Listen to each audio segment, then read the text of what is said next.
Over a few minutes, as I sat down, I could conclude that probably if we continue that route, we will miss the point. There's often the misconception that government is there to play the big brother role with everybody else having to listen and taking commands. In this sector, we don't work like that. It is a sector of equal partners sharing the same destiny and therefore sharing the same challenges to which we all, as a special group or as a group of stakeholders, proffer solutions and suggestions on how we move forward. It behoves on us, ladies and gentlemen, to recognize that we're a country with a geographical delineation,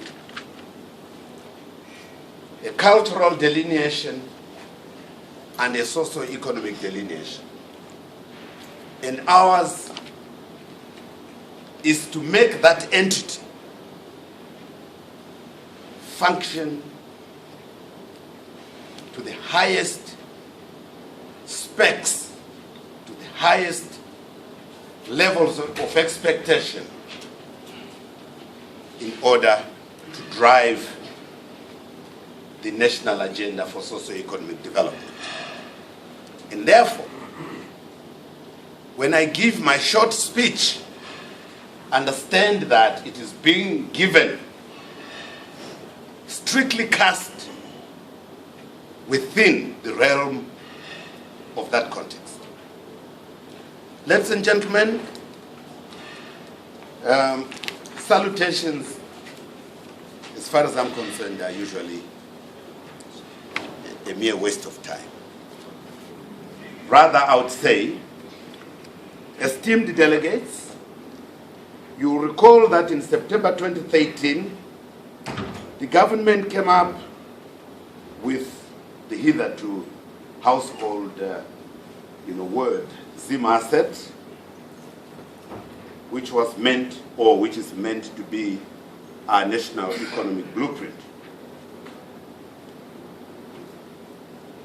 And in that blueprint, you'll find the prominence of the agricultural sector.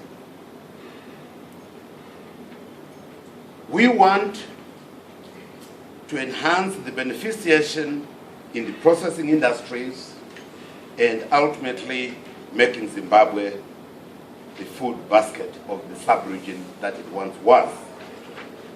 It is with no doubt that my ministry is charged with this responsibility to ensure that the expected deliverables of Cluster 1 under the Zim asset, which is food security and nutrition, are realized. It is again an imperative of our economic blueprint to secure and procure the understanding and cooperation of the private sector in the execution of this economic blueprint. My ministry welcomes the cooperation of the Grain Millers Association of Zimbabwe, particularly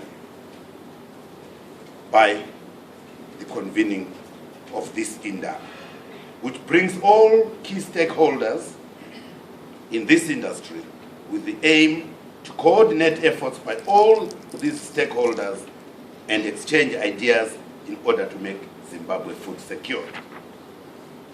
My ministry also welcomes the development partners who believe in and share this government dream in achieving food self-sufficiency and supporting local indigenous farmers to grow various crops, especially staple foods under contract farming arrangements. Food security is a constitutional matter where government is supposed to afford every citizen the basic right of access to food. Since this is an inalienable right for every Zimbabwean,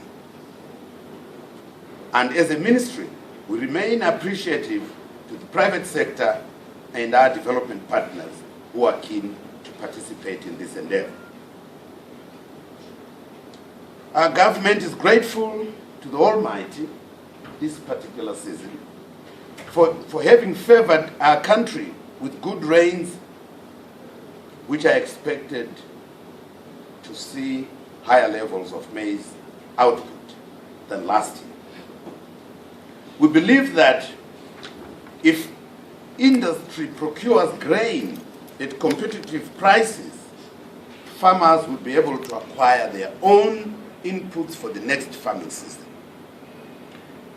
It is this self-reliance that our farmers must be capacitated with, so that they would be able to stand on their own, leaving the government to attend to the less privileged and vulnerable groups.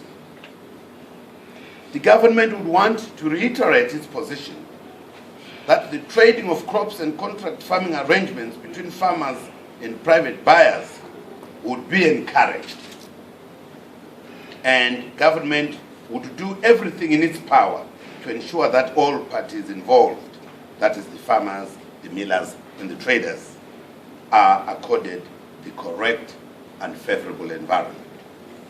However, the government remains committed to ensuring that the strategic grain reserve is in place, and therefore, government welcomes any well-meaning support from you, the private sector, in this regard. Lastly, ladies and gentlemen, may I once again congratulate the Grain Millers Association for successfully hosting another edition of the Grain Indaba, which brings all key stakeholders in this industry together so that they can transact a dialogue that will seek to chart a way forward in the successful implementation of our Zim asset, hence enhancing national food security and nutrition, and continue to forge a relationship between the public and the private sector. May I therefore, ladies and gentlemen, take this opportunity to declare this your Indaba officially open.